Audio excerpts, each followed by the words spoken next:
Welcome to a brand new wave, drowning out the noise that's tame. Liberty whispers through the brave, breaking free from every chain. Nullify the rules they crave, crypto beats that pave the way. Anarchy with minds that's safe, algorithms new dawn today. Out of bounds and out of sight, building futures pure and bright. Escape the grip and win the fight. Welcome into the legacy ride. Beyond control we take a stand, casting off the iron brand. Freedom flowing through our hands, revolution's our command. Decentralize the way we plan, all together we expand. Breaking shackles for the clan, in this journey we're unplanned. Out of bounds and out of sight, building futures pure and bright. Escape the grip and win the fight. Welcome into the legacy ride.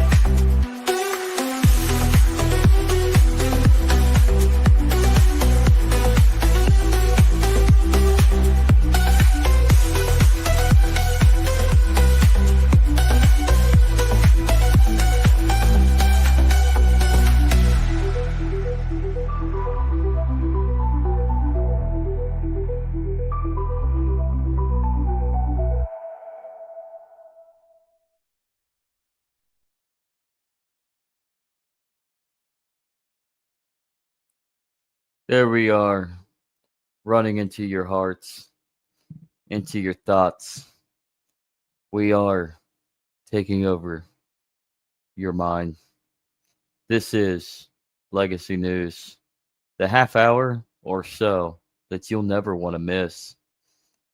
I am the legacy of Jennifer and Kaiser. I'm Zach Kaiser. And let's dive in, because we got a nostalgic one for you today. I'm Andrew Joseph. You will like and subscribe to our YouTube channel. Okay. What's going on, guys? Like and subscribe. Join the conversation below, right at the end of this video, or while you're watching. Tell us what your thoughts are on what we talk about. And just maybe, Andrew will grow some hair. For every one letter typed in the comment section, one follicle, just one little tiny follicle of hair grows on the top of Andrew's head. See, that's why I'm losing hair. It's because I'm stressed out and nobody will comment. Come on, Oh, tell me laddie, you're about not the hair. stressed out. You're not stressed out there, laddie. Just Speaking of- bald. Yes, you're just bald, lad. And speaking of some lads and some baldness and some nostalgia, it looks like we can go through our forefathers' homeland, all the way to Scotland, the Highlands of Scotland, the land of me forefathers. Are we ready? Well, we are going to do Legacy News on the Legacy Right. This is an older video, so let's check it out. Legacy news. Yes, laddie. Let's get it going. It's Count Dankula on YouTube. Everyone should subscribe. Something has been brought to my attention that I find pretty fucking bewildering, and it's a good example of the double standard that the Scottish Government has. A video was created by an artist called, I'm not even going to try and pronounce that, where he goes to the Scottish National Portrait Gallery, strips half naked, seizures around the paintings, shits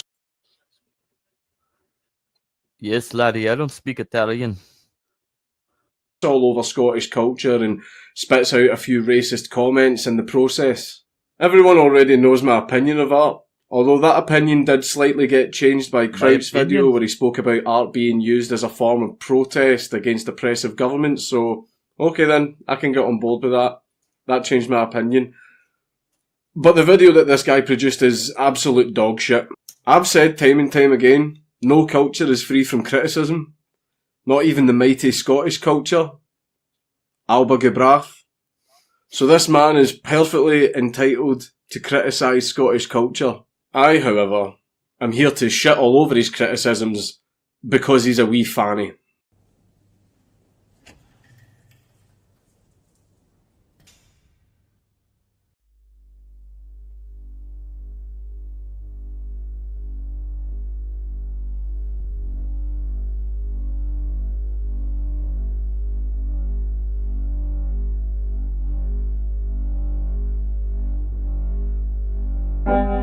Gold, edged and decorated. A coat framed with gold surrounding white skin wrapped around your body, fat and muscles and bones like a magic cloak. The signs of power. You think being white is a sign of power? That's some pretty backwards thinking, mate. Stop judging people on the colour of their skin. The signs of wealth. Insignia. Details that seem small and inconsequential, but they are proof of status. Your status. White, powerful, rich. Do you know how fucking expensive it was to get a portrait done of yourself back then? Extremely fucking expensive, so only rich people could afford it, and they would always get a nice gold frame around the painting so that they could show off their wealth and status. That's kind of how the elite worked back then, all over the world, regardless of race. We even still see it today. The thing that I really don't get is, though, you went into an art gallery containing portraits of men from a certain era where only rich people could afford to get portraits done, and also from an era where Scotland was 99.9% white. But you're complaining that all the portraits are of rich men who were white. Do you see where you went wrong here? What the fuck did you expect? That's like walking into a forest and going, why are there so many fucking trees? You wouldn't see me walking into an art gallery in Liberia and going like, ah, where's all the white people? Oh, there were none? Wow, that's fucking racist. This picture confirms you were a man, that you existed. Your family bore fruit burst from the tree, and here's the proof. Does this mean I don't exist? No. It means you didn't exist in Scotland hundreds of years ago. That I'm not a man? Because I don't see a face like mine framed in gold hanging on the wall. Have you taken all the space? You weren't fucking there. Sucked out all the air, swallowed all the wine, taken the goodness from the earth, sweated the energy from my family's living essence, in order that you can live forever, etched in gold. Where's the universal balance? Am I meant to admire the brushwork and the colours and the historical context without considering how you came to be here? And the people who look like me aren't. Because back then, there were no people in Scotland who looked like you. Am I meant to just accept this? Am I meant to just accept that this is how things work out? What, the fact that Scotland back then was 99.9% white and only rich people could get their fucking portraits done? Yeah, yes, you are, in fact, just going to have to accept that. Because that was history. That's what happened. You can't exactly change that. Also, why the fuck are you fighting a painting? Ignore the past that has survived despite attempts to gold edge it from existence. So you have a problem with Scottish history, and you want to see it changed. You then go on to accuse other people of trying to change history. Okay. I am here, too. Yes, you are. Who the fuck let you in? Now. You are dead. Dead, random, white dude. Ooh, edgy boy alert. Sharps inside. Be careful you don't cut yourself in all that fucking edge. What's so special about you? Well, where the fuck do I even begin? Sir William Bruce of Kinross, who was the founder of classical architecture in Scotland. James III, King of the Scots. You might not know this, but kings were generally considered to be quite important back in the day. David Livingstone, who was a pioneer medical missionary. Last but not least, Rabbie Burns, the Bard of Ayrshire. You're actually going to try and talk shit about Rabbie Burns? Then gently scan your brother, man. Still gentler sister, woman. Or they may gang a ken and rang to step aside as human. You wee dick. I am here against the wall framed in gold, smiling in my privilege. The privilege of being alive. Watching this video makes me wish I didn't have the privilege of being alive. While you are now framed in dust, the signs of wealth, the insignia of status, they are a gravestone that a dog pisses against, shifting, cracked in clay. You're the only dog pissing on it, mate. And you're wondering why the public got so angry. They are a long line of inbred spawn soon to die out themselves. I'm sure I've heard phrases like that used before. I can't really remember the type of people that usually say stuff like that, but give me a minute, it'll come to me. But I am here. My very existence, my closeness to your face, my breath, all offends thee. Or it would if you breathed yourself. But you can't. Your posterity is a cartoon, evidence of a vain stupidity, whilst my own monument is the living. So despite all the great achievements of these men that I described earlier, you think that you have them all beaten because you're alive now.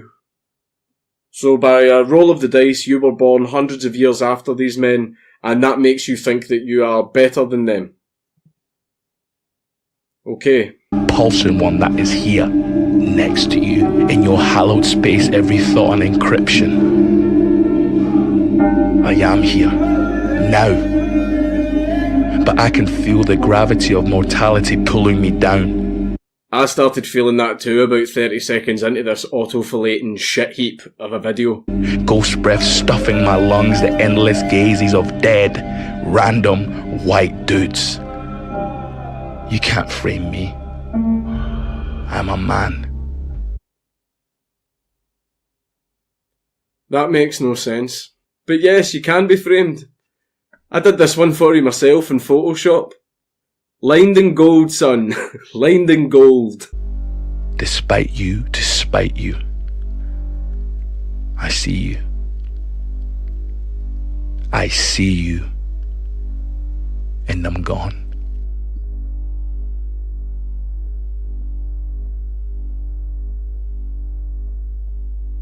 The public reaction to this video was obviously a very bad one because nobody could really understand why the Scottish National Portrait Gallery would put on a gallery featuring paintings of important and prominent Scots and then invite this dickhead in here after hours just so that he could run around the room like a fucking maniac and shit all over it. The public reaction was so bad that despite the purpose of art being to form opinions and promote intellectual discussion and conversation regarding these opinions, the uploader obviously decided to forego that and disabled the likes, dislikes and the comment section. The one thing that we can obviously take away for this video is the fact that this guy seems very, very upset that we honour people from our history, that they were white, and that he wasn't a part of it, even though we've already discussed why that was. However, some of the comments that he made, well, racist in nature. Dead, random, white dude. They are a long line of inbred spawn soon to die out themselves. Dead, random, white dudes.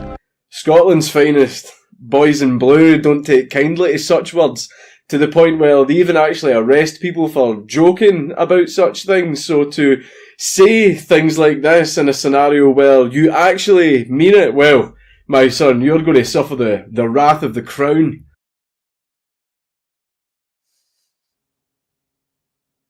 Roll that back. I'm pretty sure that I just misread that. I'm absolutely certain that this wouldn't have been publicly funded because I'm currently facing a year in jail for making a joke But this guy actually did make a lot of racist comments towards our actual culture, so I'm very certain I misread that. There's absolutely no way that this project was publicly funded. It was publicly funded. He got paid to do this. I absolutely want to kill myself. This is why we have the alt-right. He got paid to do this. Fucking Nicola Sturgeon. It's Count Dankula on YouTube. Everybody should subscribe. Everyone should subscribe. Everybody should. Everybody should. And if you haven't already, you live under a rock, because that was both hilarious and truthful. And that goes to the main question of the day, but we'll get to that. But I find it interesting as we go back in time, because this was 7 years ago was when he published this. And just recently, the UK Parliament, since they reshuffled their government and elected their newest coalition of liberals, thank you, Conservative or Tory Party. A very slight adjustment. A very slight adjustment, but realistically, all they did was just expand it for the entirety of the United Kingdom, with their anti-free speech rhetoric bullshit laws. Scotland has been doing this. Scotland. It's a Scotland. Scotland has been conducting this fiasco for at least the last decade. And as he said, he was facing a year in jail for making a joke. I forget that joke. Well, there's It's been this a little while. dog, right? And well, you can look it up. Remember. Yeah, but it's amazing that when you have the long arm of the law stretched out, they subject the laws to those they choose. So that's exactly what positive law is. That's positive rights. You're giving a few the entitlements at the expense of the others. So me and you, if we were in Scotland right now, you and I we'd have the hammer thrown right down on our heads and the book thrown at us, because we're not the picture of what they seemingly want to satisfy themselves as, which I don't even know what that is anyways. You're utilizing multicultural diversity, but at the same time, you're actually utilizing Nazification. It's literally National Socialism, the Nazi Party, but it's no longer white Aryan, Nordic, German. It's diversity. The thing is that the idea was down but not out, right? They kicked them down, but it still exists today, like it did in over there in Ukraine, right? The neo-Nazis in Ukraine, but they just pivoted and they entrenched themselves and played the long game. You can't just play the long. They didn't play the long game. They are there's no playing the long game. They are the long game. They're the world builders. The point. The Nazis won the war, man. I mean, they're coming out of the The shelters. Germans lost. Yeah, the Germans lost, but the idea didn't. That's what I was saying. Mm-hmm. Operation Paperclip. We got the technology, the scientists, and then the Soviets had their own version, which they got their scientists as well. But they both sides. But we ignore the fact that it wasn't the West versus the East in just innovation, snatching up all these experts in order to innovate technologically. It was the philosophers. It was the spiritualists. It was the academics. And that's the dangerous part, because the academics and Hitler would agree on this sentiment, but the Nazis were to a T Marxists. The It's a civil Soviet war. Union, well, the Soviet Union had nothing to do with Marxist thought. It was, Lenin polluted it to his own authoritarian view of what it was to set aside a collective utopia. Well, I mean, it's distilled, right? And then you get somebody come along and actually implement it, and it's always going to be distorted. The idea is still, but the action is not. It's always going to be distorted because you're acting and implementing. Yeah. And actually, speaking of Lenin, I'm going to digress from that, actually. I'm going to change my point. Actually, Lenin to the Soviet Union has more similarities to that of Adolf Hitler than Joseph Stalin. Stalin was a cult of personality. Hitler was a cult of personality only for the fact that he ended up getting addicted to meth. So they say. Yeah. But in reality, the script was written. It really is a takeover to destroy you. And now you got funding. Everybody. I mean, and we're all bigots for downgrading what the narrative is and what the official narrative is being taunted right in front of our face. But we see it. And he has a point right there. There's a reason why there's an alt-right. Yeah. You can only kick so many people down. You're not giving them any space to breathe and, assess the facts as they see it. So you're forcing them into another group. It's an in-group versus out-group preference, right? Yeah. Well, you can see it through like in the history, like recent history in this country. I mean, the alt-right today, probably not to the standard of what they were back then. They're more just a bunch of incel trolls on the internet, really, just a bunch of losers. You have your very well presented retards in the public eye, I guess. But the alt-right today is effectively what the Black Liberation Army was, or the Black Panthers were of the 60s and 70s.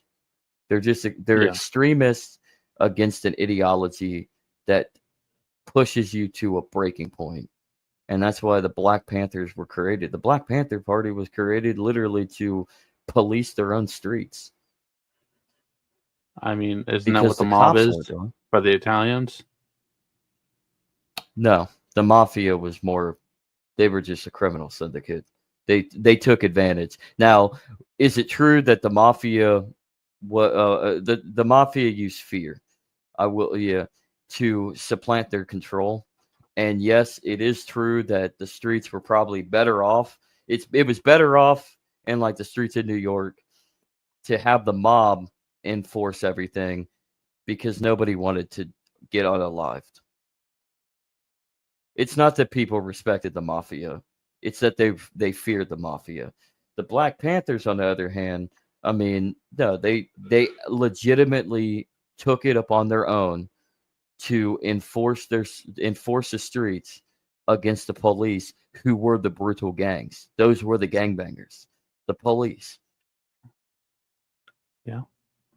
Well, I mean, think about it this way: they'll go to any levels, right? Look at the move bombing.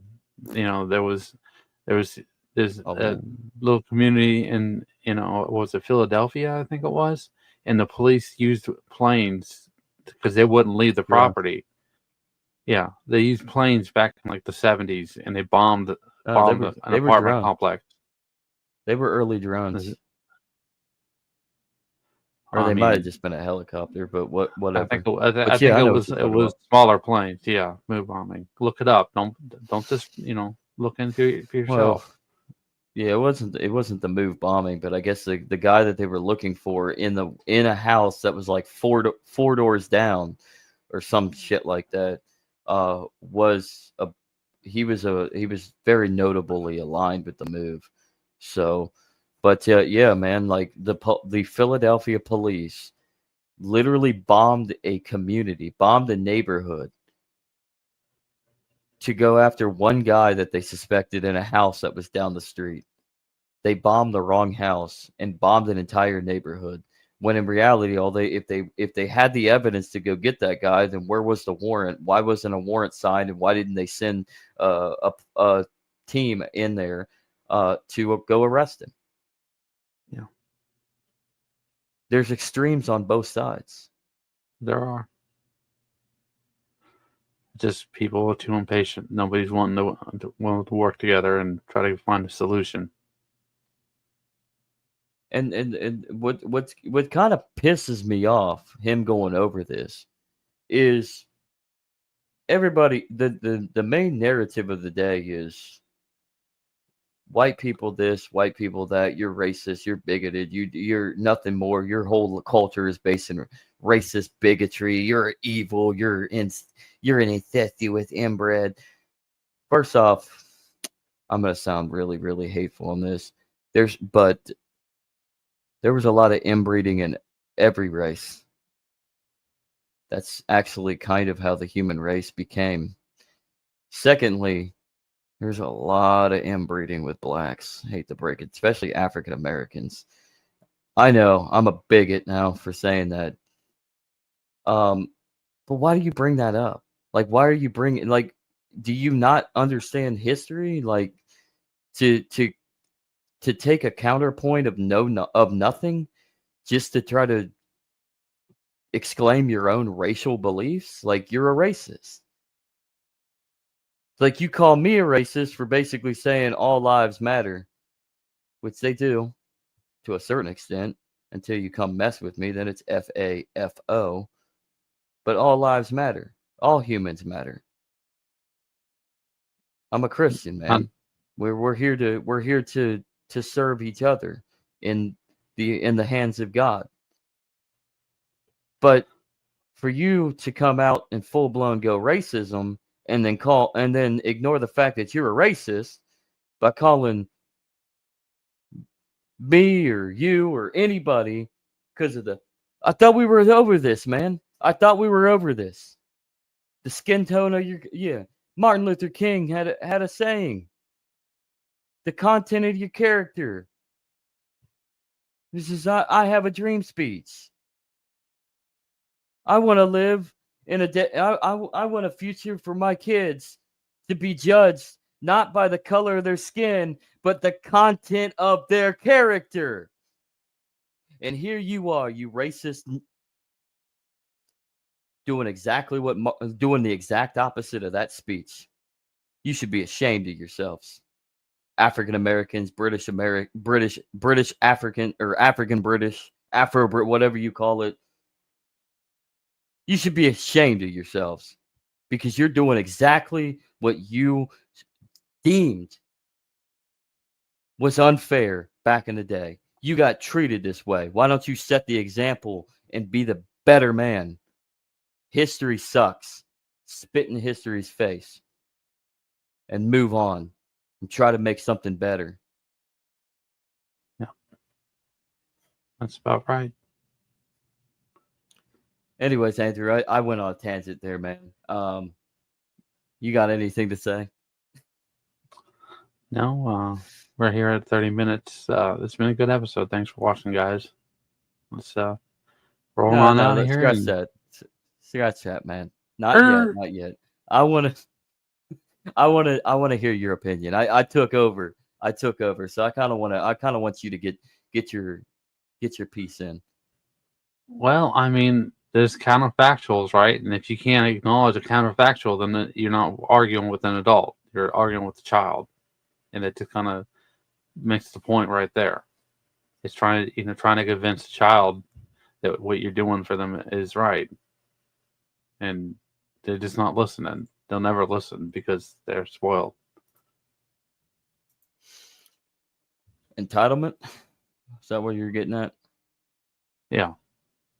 The governments of the world, specifically in the West, tried to fix the problem that government started, like in this country, the old slave issue, which came to rapid fire with the 4 years of civil war, led to succession. 4 years of civil war. Civil war had nothing really to do with slavery as far as the North is concerned. The South succeeded because their state right, they were fearful of protectionism that was going to interfere with their dying market of slavery, which it would have, and they wanted to hold on to their institution. The planter class, those with influence in the government of their states, wanted to maintain their power and supremacy. So yes, the South fought for slavery. The North did not. The North wanted to set an example and say, no, you can't succeed. We're a union. You can't break up with us. It's an abusive relationship. But I digress again. But I mean, it goes down to history, though, and the whole slave issue in this country could have been rectified if it was true that they argued for days upon days in the Constitutional Convention before they decided to compromise and add that little old fugitive slave clause in the Constitution, made it law. Yeah, basically made slavery constitutional through the other aspect of compromise, which gave the slave trade 20 years, which, hey man, planter class didn't care. Our slaves are having babies. Why do we need a slave trade by 20 years? Man, that's a generation's 23 years at least. 20 years, get rid of that trade. Next generation, upon the next generation, we're gonna have ourselves slave babies. So they didn't care about that, but you institutionalized it by making the compromise, by including it in that racist, communalist document. Yes, the Constitution is communism, and slavery is what communism is all about. And that's what the North was fighting for, to expand the idea of slavery for everybody, because they knew that they had the immigrants coming over to the North for the manufacturing hubs. And the slavery of the African was dying because of the market in the South. And yet we're still fighting the same old because of the racist commies that won the war and perfected the politics and divided us all. That's what they do. That's how they keep their power. They censor your voice. They bring people in, don't speak your language, don't understand your point of view, and make it harder for you to articulate, your point. And there you go. They have power and you don't. So to end this off, are we bigots? I mean, yeah. I guess if you're for the government, you're definitely a bigot. If you're for the government, I was asking, are we bigots? Oh, we bigots. I try not to be. I try to be understanding, but I also understand there's different psychology for different people. So that's what I'm always trying to get a better grasp on, so I can know who I'm dealing with. That's a brilliant segue to end this. Get a better grasp on everything, everybody. Try not to judge, and understand that we're all human beings with different psychologies, different philosophies, different cultures. And as soon as we finally understand that, maybe we can actually conquer racism. But before that, it's fuck the government. Live long and prosper. Thanks for watching. Peace. I'm going to have to leave now, but I was sure I came in by that door over there. Hey, man, where's the door to get out of here? Oh, it's right over there, sir. Right over where? The exit sign? Exit sign? It's that door right there. That red sign? Yeah, just go right that way. Okay. I think it went down the wrong door. Where am I? Hey, what the fuck's wrong with you? That's not the right door. Sir, you're gonna want to go to the one with the exit. You went to the door to the side there. I went to the right doors. Where you pointed me to, you fuck. I pointed you to the exit. Man, you're fucking with the wrong guy. I'm sorry. You see this bulge on my hip? You know what that is? That's a gun. That's a Glock.